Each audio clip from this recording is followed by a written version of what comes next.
Hello guys, good afternoon. So for today's video guys, may unit tayo dito sa bahay, Neptune 125. So ang issue nito guys, sira yung bearing sa may engine sprocket. So ano ko sa inyo kung bakit yun nangyayari na nagdudurog yung bearing dito sa engine sprocket banda. So pag ganyan ang sitwasyon guys, baba makina, kasi nasa loob mismo ng sa transmission din niya siya so ang dahilan nito guys, nag-adjust si customer ng kadena. So sa mga ganitong model kasi na naka-mono shock, pag nag-adjust ka ng kadena ganito, naka-center stand, yan, naka-center stand yan siya guys. So mag-adjust ka ng kadena kasi lawlaw na. So ngayon, pag binaba mo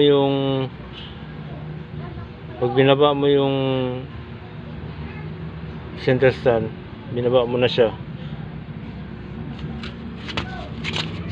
pag angat ng swing arm, kasi sinakyan, binaba mo na siya, ihigpit si kadena. So mapapansin nyo, pag iangat ko si kadena, higpit si kadena, ayan. So ngayon, pag sinakyan pa ng driver yan,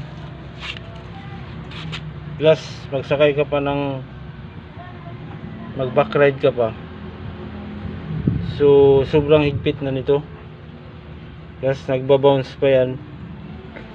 So ang mangyayari, madudurog talaga yung bearing dito sa may bandang engine sprocket. So yun yung isa sa mga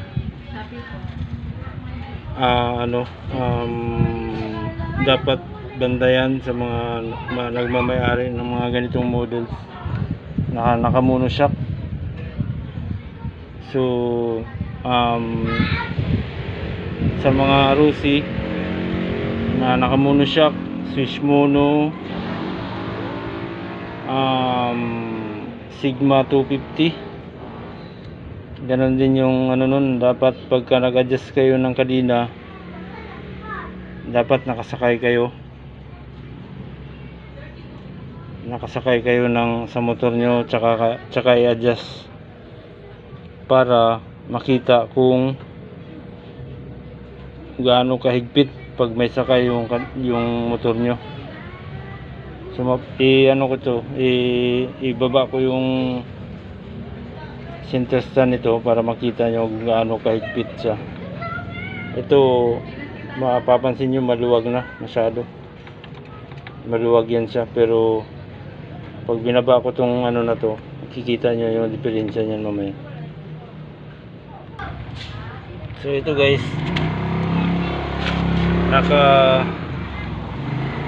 baba na yung center stand. So ganun ka liit na lang yung play ng kadena. So sasakyan mo pa yan, naangat pa yan, ito, naangat pa to. So wala na talagang plito siya. So yun yung yung bearing dito nasisira kasi sobrang higpit sa kadena.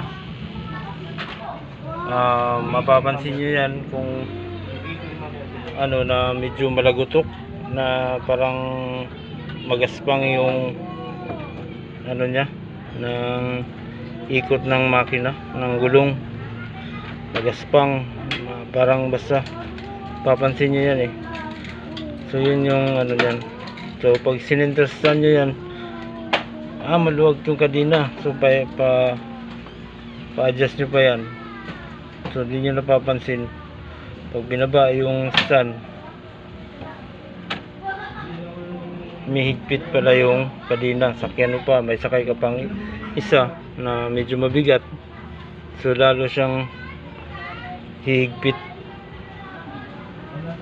So yun yung ano nito guys. So kailangan ko itong ibaba dahil nadurog yung bearing, tapos nabasag pa yung crankcase. So kailangan kong palitan ng crankcase, tapos magpa ano pa kami ng engine dito, kasi yung crankcase dito kasi nandito yung engine number. So kailangan pa namin magpa-engrave nito para mag-match doon sa ano, kasi sikanan lang yung gagamitin namin na crankcase, center crankcase. Kaya buburahin namin yung nasa kabila, yung isasalpak namin dito, tapos yung ito naman ililipat namin doon sa ipatatak namin doon. So yun lang guys, update ko kayo nito kung mapatakbo na natin to. Ipakita ko rin sa inyo kung ano pa yung mga ibang tinamaan ng makina nito, kasi sabi nung may-ari medyo nag-lock daw to nung ginamit niya. So maraming salamat guys sa patuloy niyong suporta. God bless po sa ating lahat. Bye bye.